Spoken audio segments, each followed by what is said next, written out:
नमस्कार दोस्तों।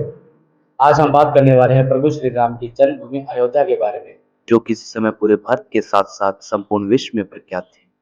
जहाँ से स्वयं इक्ष्वाकु वंशज रघुकुल शिरोमणि मर्यादा पुरुषोत्तम अयोध्या के राजा श्री दशरथ नंदन प्रभु श्री राम जी का जन्म हुआ था। वह पवित्र भूमि अयोध्या जो कि सभी भारतवासियों के लिए आस्था और भक्ति का केंद्र रहा है।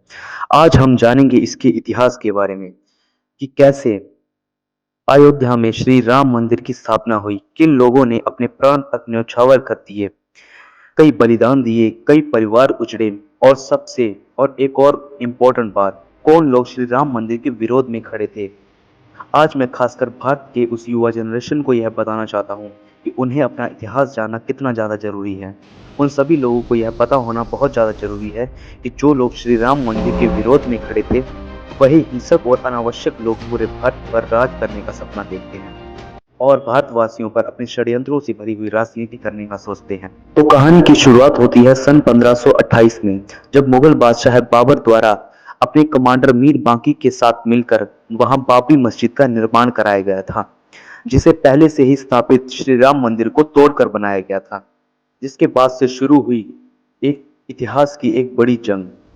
अपने राम मंदिर के टूट जाने के कारण हिंदुओं की आस्था को बेहद ठेस पहुंची थी, जिसके कारण हिंदुओं के भीतर एक तेज आक्रोश ने जन्म ले लिया था और साथ ही जन्म हुआ था अपने श्री राम मंदिर को पुनः स्थापित करने के लक्ष्य का। और उसके बाद हिंदुओं ने अपने मंदिर को पुनः स्थापित करने के लिए काफी प्रदर्शन किए, आंदोलन किए, लेकिन उस समय की सरकार ने इनकी एक न सुनी। काफी सारे वाद विवाद और तर्क वितर्क देने के बाद जब बात नहीं बनी, तब हिंदुओं ने अपने पक्ष में सन 1858 को पहली एफआईआर दर्ज करवाई। सन 1858 को अवध के थानेदार, जिनका नाम शीतल दुबे था, उन्होंने 1 दिसंबर 1858 को अपनी रिपोर्ट में मंदिर परिसर में चबूतरे के होने और उस पर हवन पूजन होने की बात बताई, जो कि कानूनी तौर पर पहला सबूत था कि वहां श्री राम मंदिर होने के प्रतीक थे। इस पूरे आंदोलन में निहंग सिखों ने भी बहुत बड़ी भूमिका निभाई थी। निहंग बाबा फकीर सिंह खालसा अपने साथियों के साथ उस बाबरी मस्जिद में घुस गए थे और वहां उन्होंने हवन भी किया था और साथ ही कोयले से मस्जिद की दीवारों पर राम राम लिखा था। सिखों की यह घटना दर्शाती है कि राम मंदिर के पक्ष में उनका यह हस्तक्षेप महत्वपूर्ण रहा था और साथ ही यह घटना दर्शाती है कि हिंदुओं और सिख समुदायों द्वारा इस स्थान को पवित्र माना जाता था। यह सभी घटनाएं बताती है कि अयोध्या का राम जन्मभूमि स्थल 150 से 200 साल पहले से ही विवादित में था। फिर सन 1949 में 22 दिसंबर की रात मस्जिद के अंदर रामलला की मूर्तियां पाई गई, जिसके बाद यह मामला और ज्यादा उलझ गया था और हिंसा ने अपना रूप और ज्यादा विशाल कर लिया।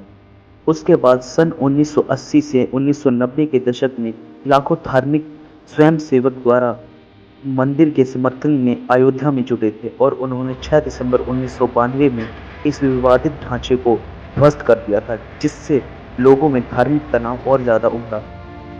और सिर्फ ध्वस्त कर दिया था इतना ही नहीं, बल्कि इससे पहले 1990 में राम मंदिर के समर्थन में धार्मिक स्वयंसेवकों द्वारा राम रथ यात्रा शुरू की गई थी, जिसके बाद क्रोध में प्रशासन द्वारा गोलीबारी चलाई गई थी, जिसमें हजारों धार्मिक स्वयंसेवकों की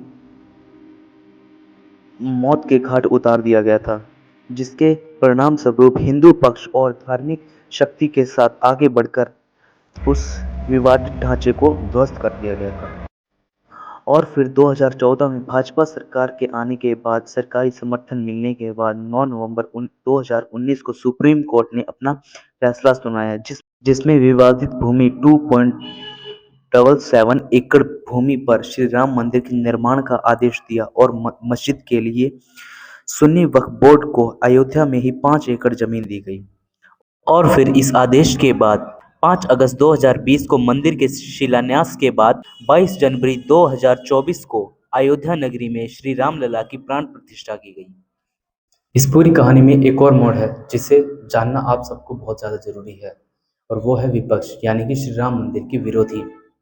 लेकिन इस घटना को हम अगली वीडियो में डिस्कस करेंगे। तब तक के लिए जय सिया राम, मिलते हैं अगली वीडियो में।